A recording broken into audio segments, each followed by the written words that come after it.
in the Peak District, the Derwent Reservoir was built in the 20th century to meet the growing demand for water in industrialised cities.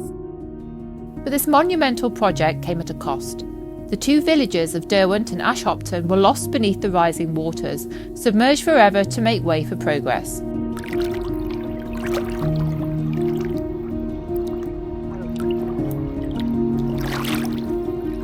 Its construction, completed in 1916, was an engineering triumph which transformed the landscape with a massive stone dam designed to store millions of gallons of water. But in the 1940s, this tranquil reservoir took on a new and unexpected role as the training ground for one of World War II's most daring missions. It's May 1943. A team of elite RAF pilots, armed with groundbreaking technology, take to the skies in their Lancaster bombers. Their target, the heart of Nazi Germany's industrial power. Their weapon, a revolutionary bouncing bomb. And the raid, one that would become a legend. A bomb that skips like a stone across water. It sounds almost impossible, but in 1943 this revolutionary invention became key to one of the most daring raids in military history.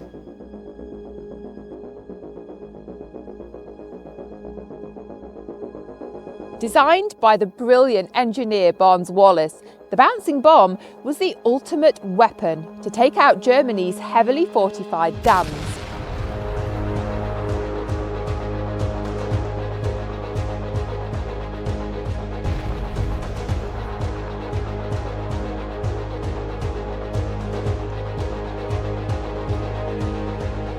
An ingenious engineer and inventor, Barnes Wallis had already revolutionised aviation with designs like the R-100 airship. But his greatest idea was yet to come, a bomb that could skip across water to destroy Germany's impenetrable dams.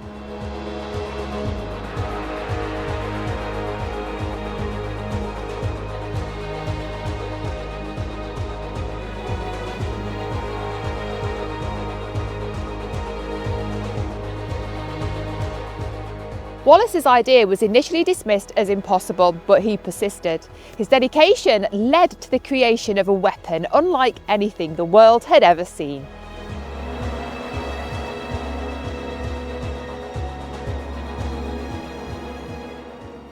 But for Wallis's idea to become a success, it relied on a squadron of the best, the RAF 617 Squadron, better known as the Dambusters.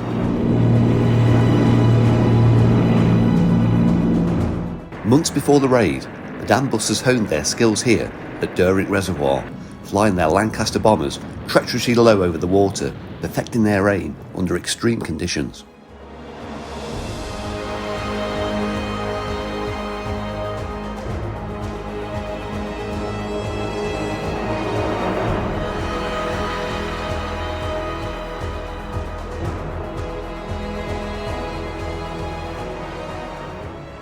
Every practice run brought them closer to the seemingly impossible task of flying at just 60 feet at night under enemy fire to deliver the bombs with pinpoint accuracy. To prepare for their mission, the Dambusters needed a training ground that would mimic the steep walls and fast water of Germany's Ruhr Valley dams. Derwent Reservoir was a perfect stand-in for the towering targets they'd face in Germany.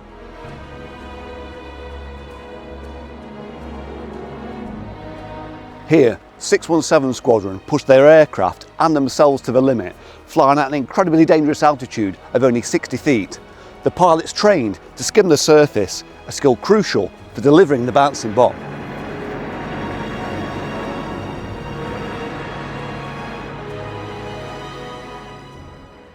The slightest miscalculation could mean failure or worse, disaster. But this wasn't just about flying. It was about hitting a moving target with pinpoint accuracy, all whilst navigating under the cover of darkness. And they weren't alone. Engineers like Barnes Wallis meticulously analysed the test runs, fine-tuning the bouncing bomb and its deployment to ensure success on a real mission. At the heart of the Dambusters mission was Wing Commander Guy Gibson. Under his leadership, the squadron transformed into an elite group, trained for one of the most ambitious and dangerous missions of the war. On the night of the raid, the months of preparation were put to the ultimate test. 19 Lancaster bombers took off under the cover of darkness. Their training paid off as they navigated enemy territory, flying just feet above the water to avoid detection. Gibson himself personally led the attack, drawing enemy fire to give his men the best chance of success. The squadron successfully breached the dams with Wallis's bouncing bomb, unleashing devastating floods that crippled the industrial heartland of Nazi Germany.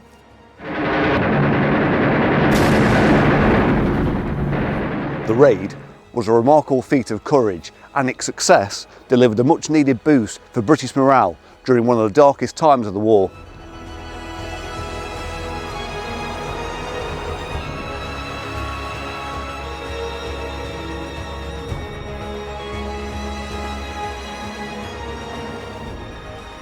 But the raid came at a steep price. Of the 19 Lancasters that took off that night, 8 were lost, and 53 airmen gave their lives.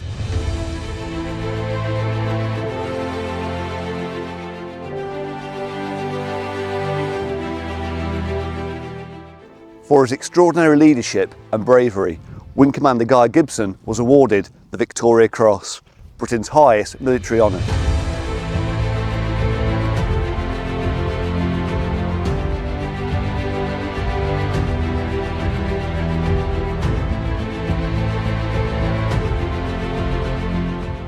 His actions and the squadron's success cemented the legacy of the Dambusters as one of World War II's most iconic missions.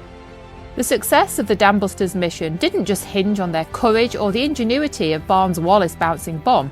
It was forged here, over the waters of the Derwent Reservoir.